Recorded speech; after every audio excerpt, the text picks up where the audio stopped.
Hey everybody, Ryan here. I'm coming at you with kind of an introductory video to really two horror series that I'm starting here because it's October.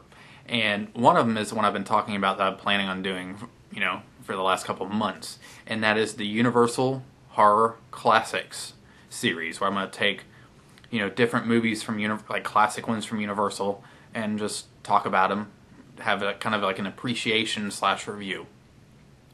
And I will get into more of that in a second. And also, I'm going to be reviewing random horror movies during the next few weeks until Halloween. Just ones that mean a lot to me, and just sharing with you guys. Most of them that I'm going to be sharing are movies that everybody's seen, and you're probably even going to say, why is he even talking about these? Everybody loves these movies. But remember, I made this channel to express my love for certain movies, and I haven't done it with some of these other horror movies like I have before. So I guess I'm just going to give a little background of where my horror movie loving started.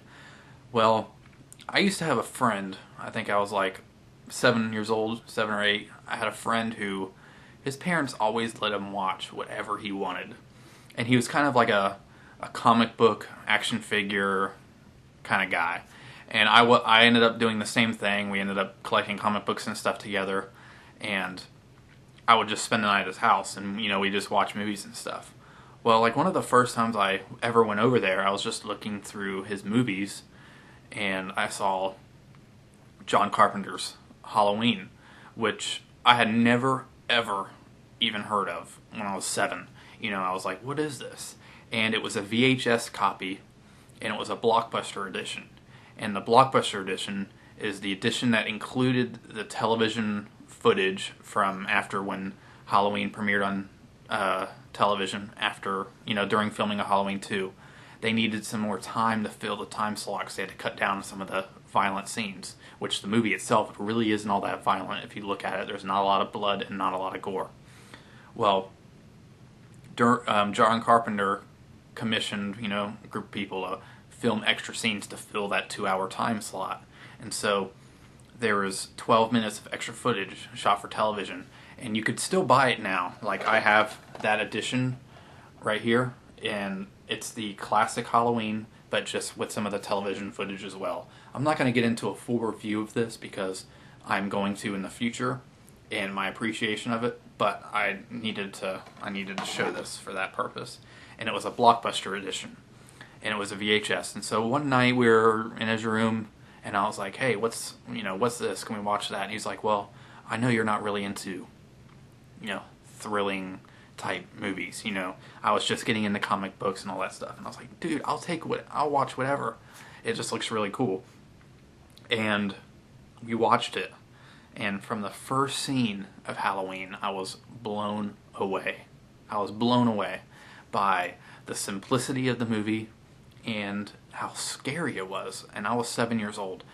And I'll admit, after I left his house the next day, I could not stop thinking about the movie. And I actually went through my normal phase when you're a kid.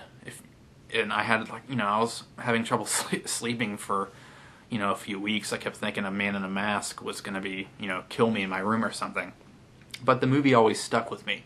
And I kept borrowing it from him. My parents wouldn't let me watch that kind of stuff. So I kept borrowing the movie from him and watching it behind my parents' back. Dad, Mom, if you're watching this, I'm sorry. But I did. And so I was just so thrilled by this movie. So I started going to school. And when I was in 5th grade, this was a few years later, when I was in 5th grade, I was like, guys, have you guys seen this movie, Halloween? And some of them were like, no, what is that? And some of them were like, yeah, Michael Myers, it's a great film. We didn't say great film when we were that young. We were like, that's cool, it's violent, people killing each other, that kind of stuff. And I actually, we used to play, tackle football and stuff in elementary school.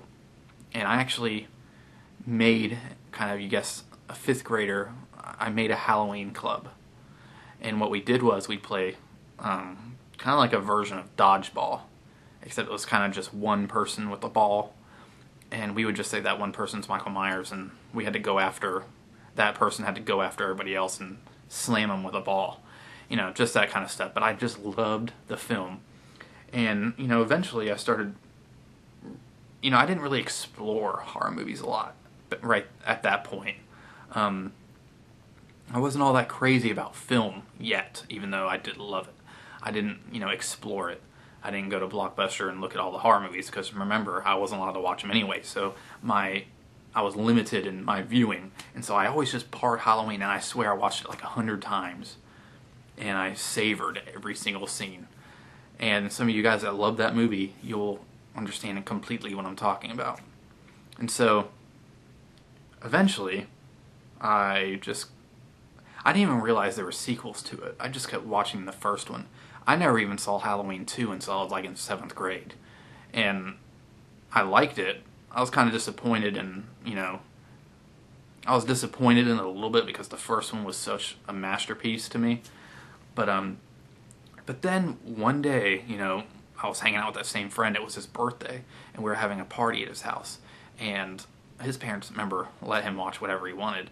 And all of a sudden, he opened up a tape, and it was a VHS tape. And I was like, oh man, when this kid gets movies, they're always really good. And I was like, alright, what'd you get?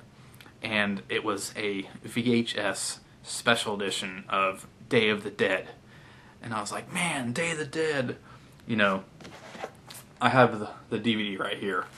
But the cover art for that cover of the VHS tape was the disc art of this. And so I just saw this, and I was like, dude, that's crazy. What is that? And he's like, I don't know if you can even handle this. It's a very gory film, really violent, probably the most violent film I've ever seen, but it's an amazing zombie movie. And I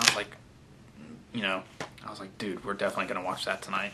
And so we watched it, and I was blown away once again by the film. It was amazing. The gore scenes were amazing. I couldn't stop watching it. I was like, this is so realistic. The movie was incredibly thrilling. It was smart. I loved it. I had never even heard of Night of the Living Dead or Dawn of the Dead at this point, because remember, my knowledge of horror film is very low at this point. And this was all in a matter of like 3 years. And I never saw Day of the Dead again. I never saw it until, down the road after I did start exploring some horror movies by borrowing them from other friends and stuff like that, like Friday the 13th. I became obsessed with horror movies, but I had to go around to get them from everybody else because I wasn't allowed to watch them. And I think that added to a lot of the fun of it. Like, that's one of the things I loved. I'm kind of glad my parents didn't let me watch horror movies because, I wanted it even more. And I went after it, and I tried to borrow it from people, and, it was just fun. And, thinking back was just fun. That's why I wanted to kind of make this video. It's kind of like a reminiscing, my love for the films. And the speed forward a little bit, when I was in 8th grade, I was looking online or something, back when dial-up was extremely fast, they said, dial-up internet. And I realized that same movie that I saw a while back, Day of the Dead, was coming out on DVD. And by this time I had already seen Dawn of the Dead and Night of the Living Dead. And I think I even already had them on like VHS, like recorded from like HBO or something. I don't know, I forgot. And so I bought the special edition at Target. And, I've always loved horror movies. And Day of the Dead, Night of the Living Dead, Dawn of the Dead, they're like my favorite zombie movies. And my horror movie viewing has grown, from like, Last House on the Left, Cannibal Holocaust, and, and one of the other things when I was like in 6th grade, I was like really trying to watch these horror movies. And so I was like, well, the only ones I could actually rent with my parents' consent is the classic ones from like the 30s. And I was like, hey Dad, can I rent Frankenstein? It's a horror movie, but it's not like rated R. Can I please? And he was like, sure. And so I rented Frankenstein when I was like in 6th grade. And it was a VHS tape. It was the newly restored Universal one. And I turned off